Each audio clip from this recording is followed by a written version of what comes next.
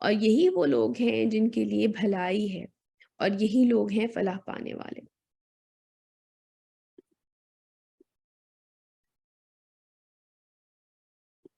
أعد الله لهم جنات تجري من تحتها الأنهار خالدين فيها ذلك الفوز العظيم۔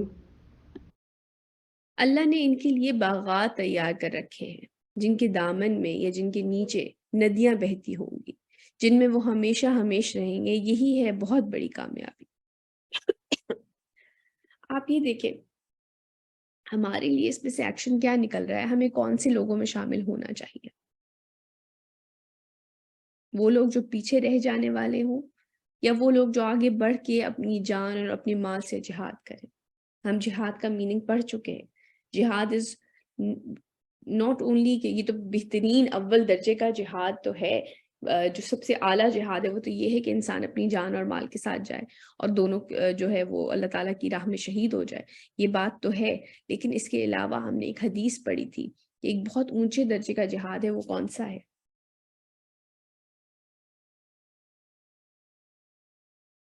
جہاد بالنفس، اپنی نفس کے ساتھ جہاد، جو کہ ایک کانسٹنٹ سٹرگل ہے۔ جہاد کا مطلب تو جد و جہد ہے نا، سٹرگل ہے، جو کہ ہم کانسٹنٹلی اپنی ذات کے ساتھ کر رہے ہوتے ہیں۔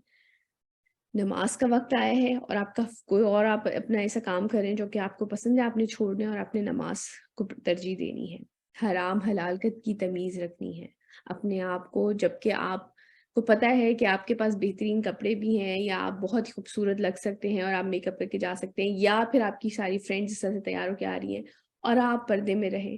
یہ جہاد ہے، یہ آسان کام نہیں ہے۔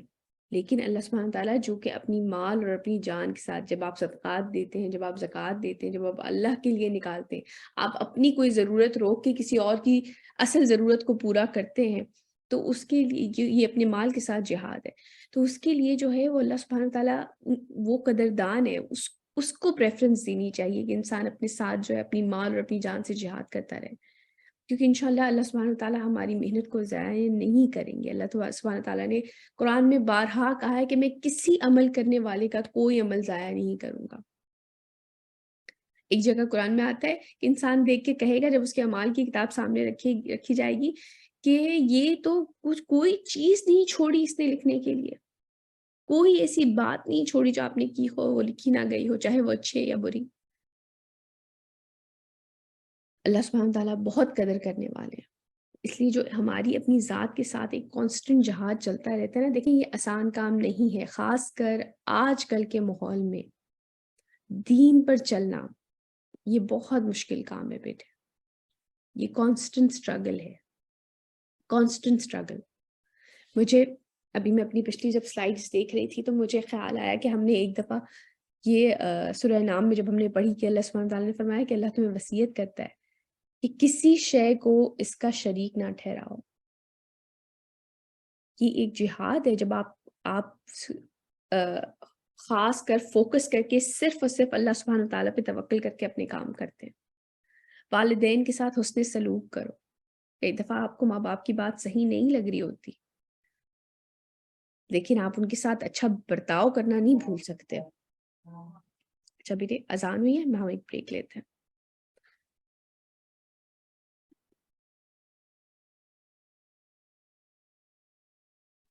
اس کے ساتھ ساتھ اپنی اولاد کو قتل نہ کرو تنگ دستی کے خوف سے۔ قرآن سب سے بات کرتا ہے، ایسے لوگ بھی ہیں جو کہ سوچتے ہیں کہ جی اچھا پریگننسی ہو گئی ہے، ہم خود ہمارے پاس تو اپنے کھانے کے لیے پیسے نہیں ہیں تو ہم اس کو کہاں سے کھلائیں گے، اور ابورشن کرا دی جاتی ہے۔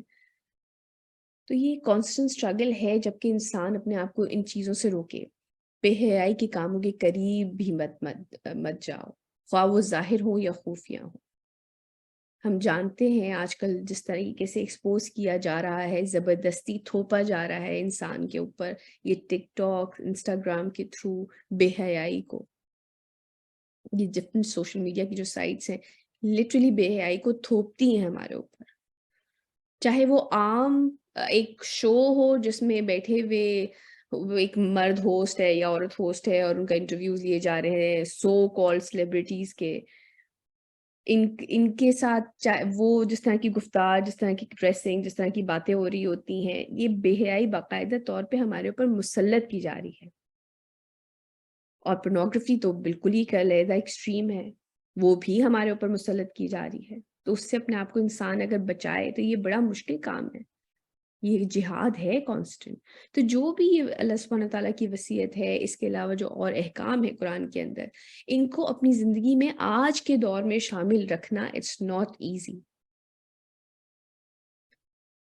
لیکن ہمیں اپنے آپ کو اللہ سبحانہ تعالیٰ کے قریب رکھنا چاہیے. یہ ضروری ہے کہ ہم ان سے کنیکٹڈ رہیں تاکہ ہم ان چیزوں سے بچ سکیں، تبھی یہ جہاد آسان ہوگا ہمارے لیے. آگے چلتے ہیں. وجاء المعذرون من الأعراب ليؤذن لهم وقعد الذين كذبوا الله ورسوله سيصيب الذين كفروا منهم عذاب أليم. اور آئے آپ صلی اللہ علیہ وسلم کے پاس بہانے بنانے والے بدو بھی، یعنی کہ ناٹ اونلی مدینہ کے آس پاس کے جو قصبے تھے، ان لوگوں کے اوپر بھی یہی کہا گیا تھا کہ وہ بھی فرض ہے کہ وہ بھی جہاد کے لیے نکلے. تو جو ارد گرد کے بدو تھے، یعنی کہ جو عرب قبائلی علاقوں کے جو اور لوگ تھے، ان سے بھی جب کہا گیا تو وہ بھی آپ کے پاس بہانے بناتے ہوئے آئے کہ ان کو رخصت دے دی جائے اور بیٹھے رہے وہ لوگ جنہوں نے جھوٹ کہا تھا اللہ سے اور اس کے رسول صلی اللہ علیہ وسلم سے. عنقریب دردناک عذاب پہنچے گا ان لوگوں کو جو ان میں سے کفر پہ اڑے رہیں گے. یعنی کہ یعنی کہ ظاہر سی بات ہے جو بہانے وہ بنا رہے ہوتے تھے ان میں سب میں تو صداقت نہیں ہوگی. تھوڑی بہت اگر کوئی بیماری ہے تو اس کو بڑھا چڑھا کے بیان کیا جا رہا ہوگا، جو جھوٹ وہ لوگ بول رہے ہوں گے. تو اللہ سبحانہ تعالیٰ سے تو کوئی بھی چیز پوشیدہ نہیں ہے. ليس على الضعفاء ولا على المرضى ولا على الذين لا يجدون ما ينفقون حرج إذا نصحوا لله ورسوله ما على المحسنين من سبيل والله غفور رحيم. کچھ گناہ اور الزام نہیں ضعیفوں پر، نہ بیماروں پر، اور نہ ہی ان لوگوں پر جن کے پاس خرچ کرنے کے کچھ نہیں. کچھ ایسے لوگ، کچھ ایسے صحابی بھی اس وقت موجود تھے جن کے پاس ویلڈ ریزن تھی کہ وہ جہاد کے لیے نہ نکل پائیں، یا وہ ضعیف تھے، یا کوئی ایسی بیماری تھی کہ نابینا ہے، یا کوئی فزیکل ڈسیبلٹی ہے کہ وہ اس طرح سے جنگ پہ نہیں جا سکتے. اور حتیٰ یہ کہ کچھ کے بارے میں آتا ہے کہ وہ نبی کریم صلی اللہ علیہ وسلم کے پاس آئے اور انہوں نے کہا کہ آپ ہمیں بس سواری ارینج کر دیجئے کہ ہم، کیونکہ ظاہر سی بات ہے جب جنگ کے لیے نکل رہے تھے تو تبوک اور مدینے کا کافی فاصلہ ہے، اور تقریباً 700 کلومیٹر کا فاصلہ ہے. تو اور بہت شدید گرمی کا وہ ٹائم تھا، اور بیچ میں بہت لمبا صحرا تھا. میں آگے جا کے آپ کو ایک تصویر بھی دکھاتی ہوں اس کی.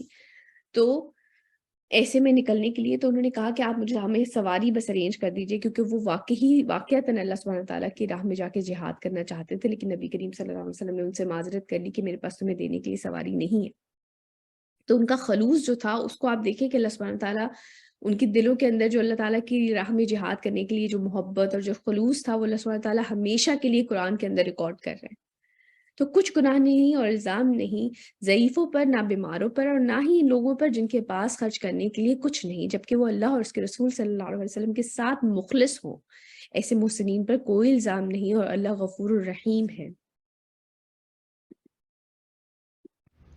ولا على الذين إذا ما أتوك لتحملهم قلت لا أجد ما أحملكم عليه تولوا وأعينهم تفيض من الدمع حزنا ألا يجدوا ما ينفقون. اور نہ ہی ان پر کوئی الزام ہے جو آئے آپ صلی اللہ علیہ وسلم کے پاس کہ آپ نے ان کے لیے سواری کا انتظام کر دیں. تو آپ صلی اللہ علیہ وسلم نے فرمایا کہ میرے پاس بھی کوئی چیز نہیں جس پر میں تمہیں لوگوں کو سوار کر سکوں. تو مجبوراً وہ لوٹ گئے اور ان کی آنکھوں سے آنسو جاری تھے اس رنج سے کہ ان کے پاس کچھ نہیں جسے وہ خرچ کر سکے. ایک جگہ آتا ہے کہ نبی کریم صلی اللہ علیہ وسلم نے فرمایا جو صحابی آپ کے ساتھ گئے تھے ان سے فرمایا کہ جس جس گھاٹی سے جس وادی سے تم لوگ گزر رہے ہو، مدینے میں کچھ ایسے لوگ ہیں جن کو اتنا ہی ثواب مل رہا ہے جتنا کہ تم لوگوں کو مل رہا ہے. تو انہوں نے کہا یہ کیسے یا رسول اللہ؟ انہوں نے کہا کیونکہ ان کی خلوص نیت کی وجہ سے. ظاہر سی بات ہے پیدل کا سفر کرنا اتنا آسان نہیں تھا. میں نے خاص کر تصویر سرچ کر کے یہ بھی ہے تو ابھی کی یہ دکھانے کے لیے کہ کس طریقے کا سفر تھا تبوک کی طرف کا. مدینے سے تبوک کا جو راستہ تھا وہ اس طرح کا تھا. اب تو پراپر روڈز وغیرہ بن گئی ہیں، لیکن اس وقت جبکہ ظاہر سی بات ہے یہ روڈز اور اس طرح کی نہیں تھی، تو باقاعدہ ریگستان اور بڑا مشکل سفر تھا اور بہت ہی گرمی کا موسم تھا، بہت شدید گرمی کا موسم تھا. حتیٰ کہ قرآن میں یہ بھی ریکارڈڈ ہے کہ انہوں نے کہا کہ گرمی بہت ہے، تو اللہ سبحانہ تعالیٰ نے کہا کہ ان سے کہو کہ جہنم کی آگ زیادہ گرم ہے. تو اس طرح کے بھی آ کر انہوں نے بہانے کیے تھے. تو یہ اس طرح کا جب جگہ تھی تو اس میں بھی لوگ اتنے ولنگ تھے جانے کے لیے، لیکن ان کو سواری کی ضرورت تھی کہ ہمیں کوئی سواری مل جائے کہ ہم وہاں پہ جا سکیں.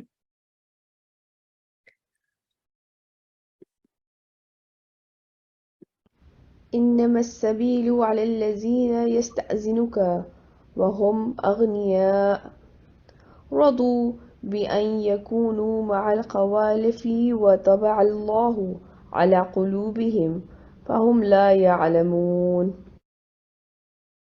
الزام تو ان لوگوں پر ہے جو آپ صلی اللہ علیہ وسلم سے رخصت مانگتے ہیں جبکہ وہ غنی مالدار ہیں، یعنی کہ ان کو اس طرح کا کوئی عذر نہیں ہے کہ ان کے پاس سواری نہیں ہے یا وہ جانی یا طور پر جو ہے کوئی مفلوج ہیں یا ایسا کوئی مسئلہ ہے، کہ وہ غنی مالدار ہیں. وہ راضی ہو گئے اس پر کہ ہو جائیں پیچھے رہنے والی عورتوں کے ساتھ، اور اللہ نے ان کے دلوں پر مہر کر دی ہے، بس وہ صحیح علم سے بے بہر ہو چکے ہیں، یعنی کہ وہ بے علم ہو چکے ہیں. یہ اللہ سبحانہ تعالیٰ کی طرف سے بہت بڑا ایک عذاب آپ سمجھ لیں ہوتا ہے کہ انسان جب گناہ پہ اڑا رہتا ہے نا، وہ عادی ہو جاتا ہے، گناہ کرتا رہتا ہے، نافرمانیاں کرتا رہتا ہے، تو پھر ان کو صحیح اور غلط کی تمیز ان سے چھین لی جاتی ہے. جیسے کہ آپ میں سے شاید کسی کو یاد ہو کہ ہم نے پچھلی آیتوں میں یہ بات پڑھی تھی کہ اللہ سبحانہ تعالیٰ نے فرمایا کہ اگر تم اللہ کا تقوی اختیار کرو گے تو وہ تمہیں فرقان عطا کر دیں گے، یعنی کہ صحیح اور غلط کی تمیز عطا کر دیں گے. انسان کو پتہ چل جائے گا کہ یہ صحیح چیز ہے، یہ غلط چیز ہے، اگر انسان کے اندر تقوی ہوگا. لیکن جب انسان گناہوں کا عادی ہو جائے نا اور گناہوں پہ اڑا رہے اور جان بوجھ کے اگنور کرے اللہ سبحانہ تعالیٰ کے احکام کو، تو یہ اللہ تعالیٰ کی طرف سے ایک بہت بڑا عذاب ہوتا ہے کہ اس میں پھر صحیح اور غلط کی تمیز ہی ختم ہو جاتی ہے. پھر آپ ان کے سامنے کتنی ہی آیتیں رکھ لیں، کتنی ہی تعویلیں گھڑ لیں، کتنی ہی احادیث رکھ لیں، ان کے آگے منہ سے ایک ہی بات نکلتی ہے، سمجھ نہیں آئی بات، کیونکہ ان سے وہ تمیز چھین لی جاتی ہے. اللہ سبحانہ تعالیٰ ہمیں ایسے لوگوں میں کبھی شامل نہ فرمائے. اللہ سبحانہ تعالیٰ ہمیں اپنے وفاداروں میں شامل رکھے. یہ ایک بہت آپ سمجھ لیں خطرناک سٹیج ہے، یہ بہت بڑا عذاب ہے کہ ہدایت ہی نہ پھر دی جائے، انسان کو ہدایت کی بات سمجھ ہی نہ آئے. آگے چلتے ہیں. يعتذرون إليكم إذا رجعتم إليهم قل لا تعتذروا لن نؤمن لكم قد نبأنا الله من أخباركم وسيرى الله عملكم ورسوله ثم تردون إلى عالم الغيب والشهادة فينبئكم بما كنتم تعملون. بہانے بنائیں گے وہ تمہارے پاس آ کر جب تم لوگ ان کے پاس لوٹ کر جاؤ گے. آپ صلی اللہ علیہ وسلم یہ کہہ دیجئے گا کہ بہانے مت بناؤ، ہم تمہاری بات نہیں مانیں گے. اللہ نے ہمیں پوری طرح مطلع کر دیا ہے، یعنی کہ بتا دیا ہے تمہاری خبروں سے. اب اللہ اور اس کے رسول تمہارے عمل کو دیکھیں گے، پھر تم لوٹا دیے جاؤ گے اس اللہ کی طرف جو غائب اور حاضر کا جاننے والا ہے. یعنی کہ جو کچھ تم بہانے اور اس طرح کی باتیں کرتے رہے ہو، ہمیں اللہ سبحانہ تعالیٰ نے اس کے بارے میں سب بتا دیا ہے.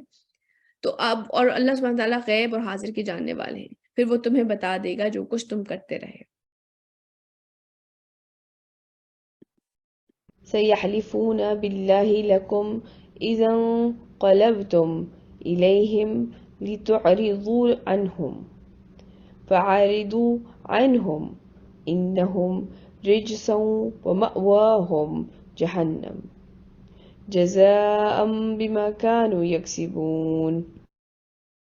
ابھی یہ تمہارے سامنے اللہ کی قسمیں کھائیں گے یا کھا رہے ہیں جبکہ تم لوگ ان کی طرف لوٹ کر جاؤ گے یا آ گئے ہو، کیونکہ یہ مضارع کے صیغے ہیں نا،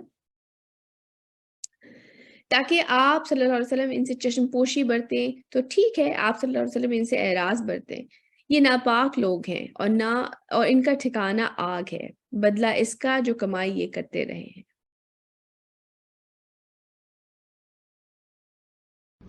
يحلفون لكم لترضوا عنهم فإن ترضوا عنهم فإن الله لا يرضى عن القوم الفاسقين. یہ قسمیں کھائیں گے یا کھا رہے ہیں کہ اے مسلمانوں تمہارے سامنے، تاکہ تم ان سے راضی ہو جاؤ آ کے اپنی، کہ نہیں یہ وجہ نہیں تھی، کیونکہ ظاہر سی بات ہے اب تو سب کچھ سامنے آ گیا تھا، کھل کے سامنے آ گئے جو منافقت تھی ان کی، کہ انہوں نے کچھ جو تھے وہ تو پیچھے رہ گئے تھے اور کچھ جو تھے وہ آپ کے ساتھ گئے تھے، اور پھر انہوں نے ایک جگہ جا کے نبی کریم صلی اللہ علیہ وسلم کو شہید کرنے کی بھی کوشش کی تھی. تو اس پہ جو ہے ہم اس بات کا ذکر پہلے بھی کر چکے ہیں کہ پھر نبی کریم صلی اللہ علیہ وسلم نے باقاعدہ جو صحابی تھے جنہوں نے آپ کو ڈیفینڈ کیا تھا ان کو ان کے نام تک بتا دیے تھے، حالانکہ ان لوگوں نے ان منافقوں نے اپنے منہ ڈھک رکھے تھے. تو وہ اب کیونکہ ان کا سامنے سب کچھ کھل کے سامنے آ چکے ہیں کہ یہ لوگ نہیں گئے نبی کریم صلی اللہ علیہ وسلم کی کال کے اوپر بھی نہیں لبیک انہوں نے کہا، تو اب وہ جب واپس آئے مسلمان، کیونکہ تب وہ بہرحال مسلمانوں کو بغیر جیتے ہی وہ فتح حاصل ہو گئی تھی، اور نبی کریم صلی اللہ علیہ وسلم گئے اور وہاں کا جو تقریباً 1.5-2 لاکھ کا ان کا لشکر تھا رومنس کا، وہ پیچھے ہٹ گیا تھا.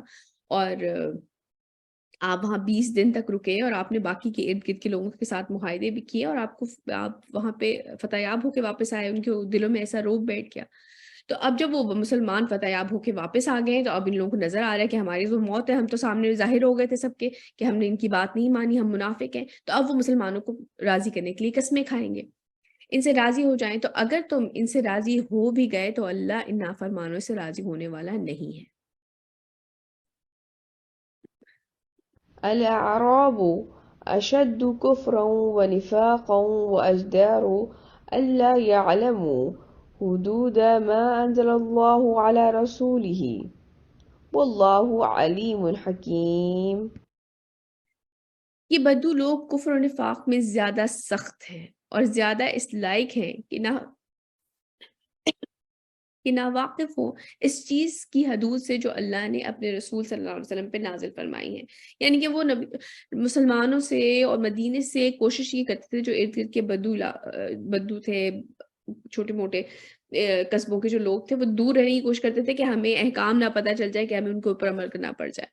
تو یہ اسی قابل ہے، یہ ناواقف ہیں اس چیز کی حدود سے جو اللہ نے اپنے رسول صلی اللہ علیہ وسلم پہ نازل فرمائی ہے، اور اللہ سب کچھ جاننے والا، کمال حکمت والا ہے.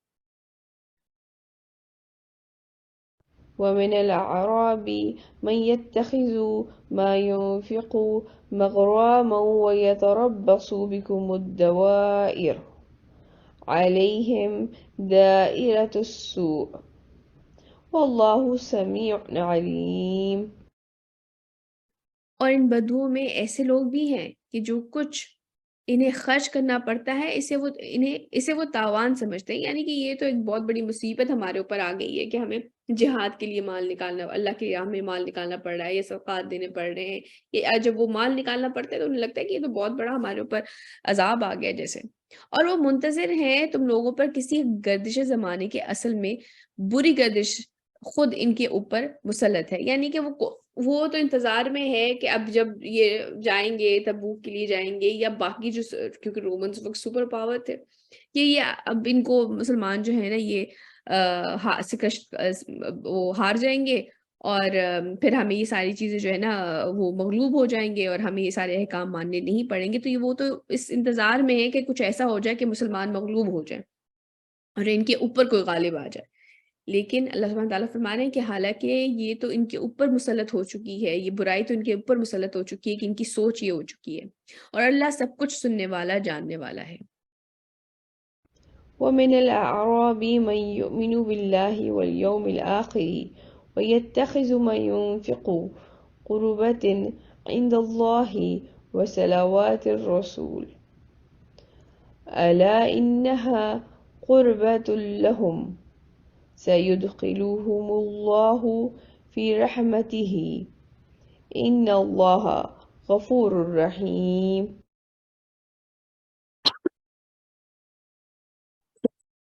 Sorry. اور ان بدوؤں میں وہ لوگ بھی ہیں جو ایمان رکھتے ہیں اللہ پر اور یوم آخرت پر، اور جو وہ خرچ کرتے ہیں اللہ کی راہ میں، اس کو سمجھتے ہیں کہ اللہ کے قرب اور رسول صلی اللہ علیہ وسلم کی دعاؤں کا ذریعہ آگاہ ہو جاؤ. یہ ان کا انفاق واقعتاً ان کے لیے باعث تقرب ہے، یعنی کہ قریب اللہ سبحانہ تعالیٰ کی محبت، ان کا قرب حاصل کرنے کے لیے ان قریب اللہ انہیں اپنی رحمت میں داخل کرے گا. یقیناً اللہ معاف فرمانے والا، رحم فرمانے والا ہے. مطلب بدوؤں میں ایسے لوگ بھی موجود تھے.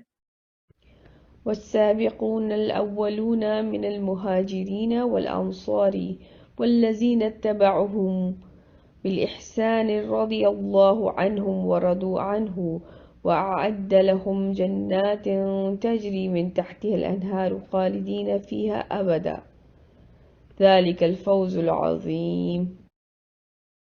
اور پہل سبقت کرنے والے مہاجرین اور انصار، یعنی کہ جنہوں نے ہجرت کی اللہ کی راہ میں، اور جو انصار جنہوں نے ان کی مدد کی انصار میں سے بھی، اور وہ جنہوں نے ان کی پیروی کی نیکوکاری کے ساتھ، اللہ ان سے راضی ہو گیا اور وہ اللہ سے راضی ہو گئے، اور اس نے ان کے لیے وہ باغات تیار کیے ہیں جن کے نیچے ندیاں بہتی ہوں گی، اور ان میں وہ ہمیشہ ہمیش رہیں گے. یہی ہے بہت بڑی کامیابی.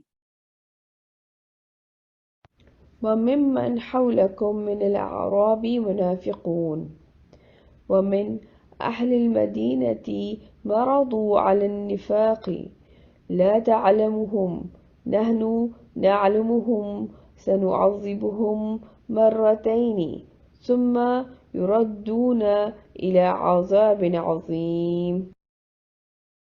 اور جو تمہارے آس پاس کے وادیاں نشی ہیں ان میں بھی منافق ہیں، یعنی کہ جو بہت ہی کلوز مدینے کے جو علاقے کے لوگ تھے، قریب کے جو قصبے والے تھے، اور اہل مدینہ میں بھی جو نفاق پر اڑ چکے ہیں، یعنی کہ منافقت پہ. اور آپ صلی اللہ علیہ وسلم انہیں نہیں جانتے، ہم انہیں جانتے ہیں. یعنی کہ اللہ سبحانہ تعالیٰ فرما رہے ہیں کہ آپ نہیں جانتے، میں انہیں جانتا ہوں. ہم انہیں دوہرا عذاب دیں گے، یعنی کہ ڈبل پنشمنٹ ہوگی، پھر وہ لوٹا دیے جائیں گے ایک بہت بڑے عذاب کی طرف. وآخرون اعترفوا بذنوبهم خلقوا عملا صالحا وآخر سيئا عسى الله أن يتوب عليهم إن الله غفور رحيم. اس کے بارے میں آتا ہے کہ کچھ 10 صحابی ایسے تھے جو کہ استطاعت بھی تھی، سب کچھ تھا، لیکن آپ سمجھ لیں کہ سستی کی وجہ سے یا کسی اور وجہ سے وہ بھی نہیں گئے تھے. لیکن انہوں نے جب وہ چلا گیا لشکر تو انہیں اسی وقت جو ہے پیچھے سے احساس ہو گیا کہ ہم سے بہت بڑی غلطی ہو گئی. تو ان میں سے 7 صحابیوں کے بارے میں آتا ہے کہ انہوں نے اپنے آپ کو، کچھ جو صحابی تھے انہوں نے اپنے آپ کو، گئے وہ مسجد نبوی میں اور انہوں نے اپنے آپ کو اس کے جو ستون تھے ان سے باندھ لیا، اور انہوں نے کہا کہ ہم یہاں سے تب تک نہیں لیں گے جب تک کہ نبی صلی اللہ علیہ وسلم ہمیں معاف نہیں کر دیتے.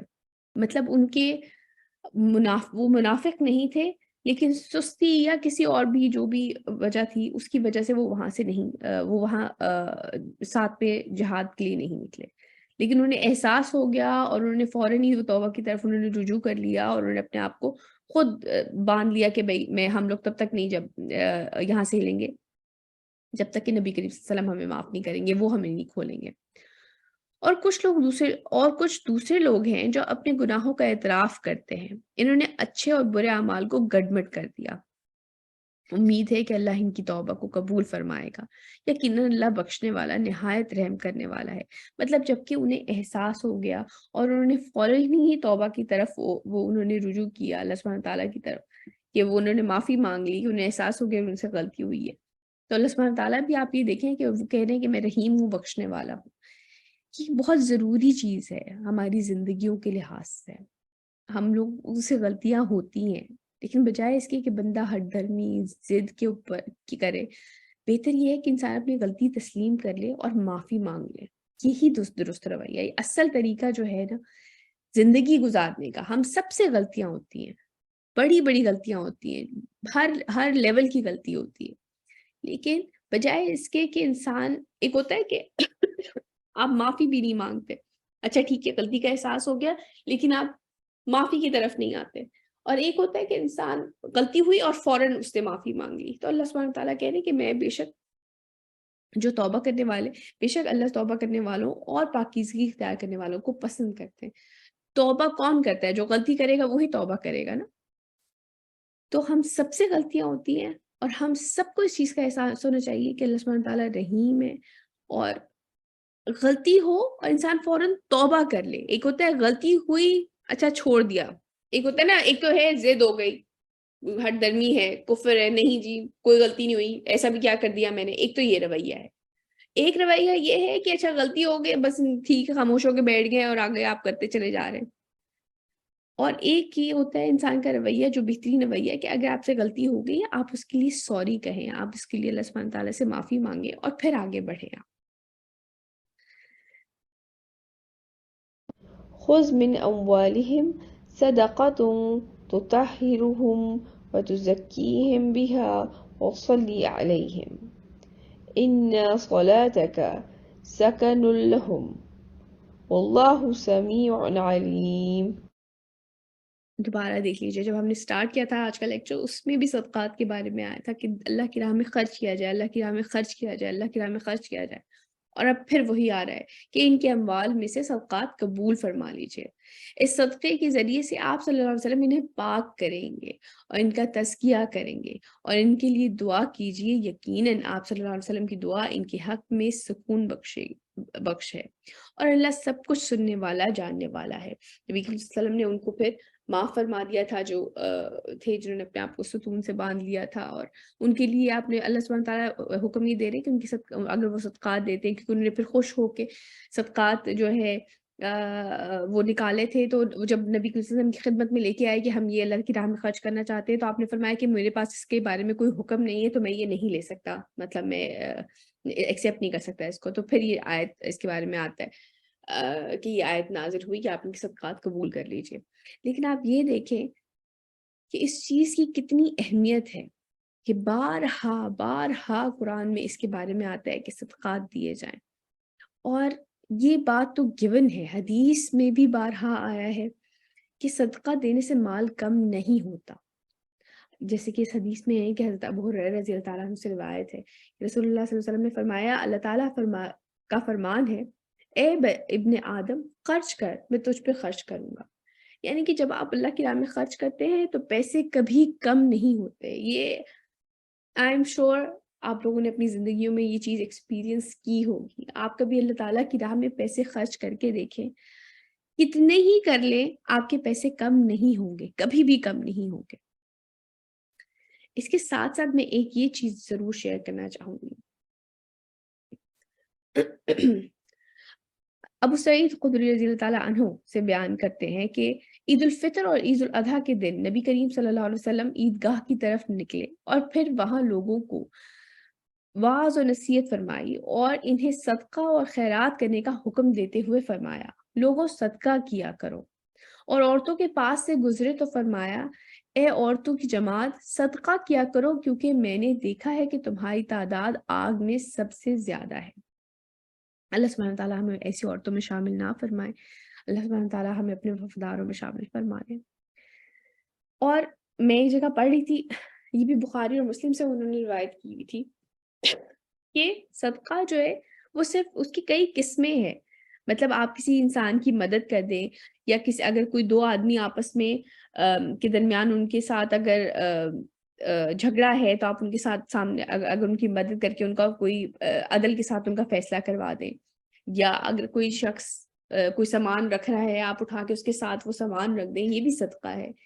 اس کے علاوہ وہ بھی آپ نے بہت مشہور حدیث ہے کہ راہ میں اگر کوئی تکلیف دہ چیز ہے اس کو ہٹانا بھی صدقہ ہے. تو صدقہ بہت طرح کے ہوتے ہیں، ضروری نہیں کہ اگر آپ کے پاس پیسے نہیں ہیں تو آپ صدقہ نہیں کر سکتے. اس لیے دوسروں کی مدد کرنا، ایک اچھی بات کہنا، یہ ساری چیزیں صدقے میں آتی ہیں. یعنی کہ خیر پہنچانا، آپ یہ سوچیں کہ ہر صورت میں آپ نے خیر آگے پہنچانی ہے. آگے چلتے ہیں. ألم يعلموا أن الله هو يقبل التوبة عن عباده ويأخذ الصدقات وأن الله هو التواب الرحيم. کیا وہ نہیں جانتے کہ اللہ اپنے بندوں کی توبہ قبول فرماتا ہے اور ان کے صدقات کو قبولیت عطا فرماتا ہے، اور یہ کہ وہ بہت ہی توبہ قبول کرنے والا، بہت رحم فرمانے والا ہے. بے شک. وقل اعملوا فسيرى الله عملكم ورسوله والمؤمنون وستردون إلى عالم الغيب والشهادة فينبئكم بما كنتم تعملون. اور آپ صلی اللہ علیہ وسلم ان سے کہہ دیجئے کہ تم عمل کرو، اب اللہ اور اس کے رسول صلی اللہ علیہ وسلم اور اہل ایمان تمہارے عمل کو دیکھیں گے، اور عنقریب تمہیں لوٹا دیا جائے گا اس کی طرف جو ہر غیب اور حاضر کا جاننے والا ہے، پھر وہ تمہیں بتا دے گا جو کچھ تم کرتے رہے. وآخرون مرجون لأمر الله إما يعذبهم وإما يتوب عليهم والله عليم حكيم. جیسے کہ پہلے ان دستوں کا میں نے ذکر کیا تو ان میں سے کچھ تو ایسے تھے جنہوں نے اپنے آپ کو ان ستونوں سے باندھ لیا تھا اور انہیں احساس ہو گیا تھا کہ ان سے غلطی ہوئی ہے، لیکن کچھ لوگ ایسے تھے کہ انہوں نے فوراً توبہ نہیں کی، انہیں احساس ہو گیا تھا ان سے غلطی ہو گئی ہے، تو جب وہ انہوں نے انتظار کیا کہ نبی کریم صلی اللہ علیہ وسلم واپس آئیں اور ان سے پھر وہ معافی مانگے، تو اس چیز کو ہائی لائٹ کیا جا رہا ہے. اور کچھ دوسرے لوگ ہیں جن کے معاملے کو اللہ کے فیصلے تک مؤخر کر دیا گیا ہے، چاہے انہیں عذاب دے اور چاہے تو ان کی توبہ قبول فرما لے. وہ بعد میں آئے اور انہوں نے بعد میں آ کے نبی کریم صلی اللہ علیہ وسلم سے توبہ کی، پھر باقاعدہ طور پہ ان کے بارے میں جو ہے ان کا تقریباً کوئی 51 دن تک ان کا بائیکاٹ کر دیا گیا، کیونکہ شرمندہ وہ تھے لیکن انہوں نے فوراً توبہ نہیں کی، ایسا کچھ نہیں کیا جس طرح کہ باقی صحابیوں نے فوراً اپنے آپ کو ستونوں سے باندھ دیا کہ وہ اتنے شرمندہ ہوئے اور انہوں نے فوراً توبہ کی طرف چلے گئے. اور ان کو باقی یہ لوگ جو تھے احساس تو ہو گیا تھا لیکن یہ فوراً توبہ کی طرف نہیں آئے، اور نبی صلی اللہ علیہ وسلم کا آنے کا انتظار کیا، اور پھر آپ نے ان سے جب بات کی تو پھر ان کے بارے میں یہ ہے کہ اور کچھ دوسرے لوگ ہیں جن کے معاملے کو اللہ کے فیصلے تک مؤخر کر دیا گیا ہے، چاہے انہیں عذاب دیں اور چاہے تو ان کی توبہ قبول فرما لیں، اور اللہ سب کچھ جاننے والا اور حکمت والا ہے. پھر جو ہے پھر ان کو آگے جا کے ان کے بارے میں جو بھی تفسیر پڑھی تھی اس پہ تھا کہ پھر ان کو بھی معافی دے دی گئی تھی، ان کے بارے میں بھی آیات اتری تھی. آج کا ہمارا لیسن یہیں تک. ہمارے جو کی ایکشن ہے وہ اپنی مال اور جان سے اللہ کی راہ میں جہاد کرو، جو کہ ہم نے اس کے بارے میں آج بات کی کہ مستقل ایک کانسٹنٹ اسٹرگل ہے جو جہاد ہے. ہم اپنی مال اور جان سے آج کی زندگی میں بھی جو ہم گزارے ہیں اس میں بھی کانسٹنٹ اسٹرگل ہے اللہ سبحانہ تعالیٰ کے احکام کے اوپر چلنے کے لیے بھی، کیونکہ یہ آسان نہیں ہوتا اور نہ ہی ارد گرد کے لوگ اس کو آسان رہنے دیتے ہیں. کئی دفعہ بہت کلوز اپنے رشتہ داروں کے جو ہے ان کے خلاف جانا پڑتا ہے جب حق کی بات ہوتی ہے. تو اللہ سبحانہ تعالیٰ ہماری محنت کو ضائع نہیں کریں گے، وہ بہت قدر کرنے والے ہیں. اس کے ساتھ ساتھ ضد کرنے کی بجائے غلطی تسلیم کرنا اور اللہ سبحانہ تعالیٰ سے معافی مانگنا درست رویہ ہے. بے شک اللہ توبہ کرنے والے اور پاکیزگی اختیار کرنے والے کو پسند کرتے ہیں. یہ سورہ بقرہ کی آیت. اس کے ساتھ ساتھ ہمیں زیادہ سے زیادہ صدقہ کرنا چاہیے، یہ ہمارے گناہوں اور برے سلوک سے پاک کرنے میں مدد کرتا ہے، اور دوسرا یہ کہ ہمارے اچھے کاموں میں برکت ڈالتا ہے. آج کا لیسن یہیں تک. سبحانک اللہم و بحمدک اشہد ان لا الہ الا انت استغفرک و اتوب الیک.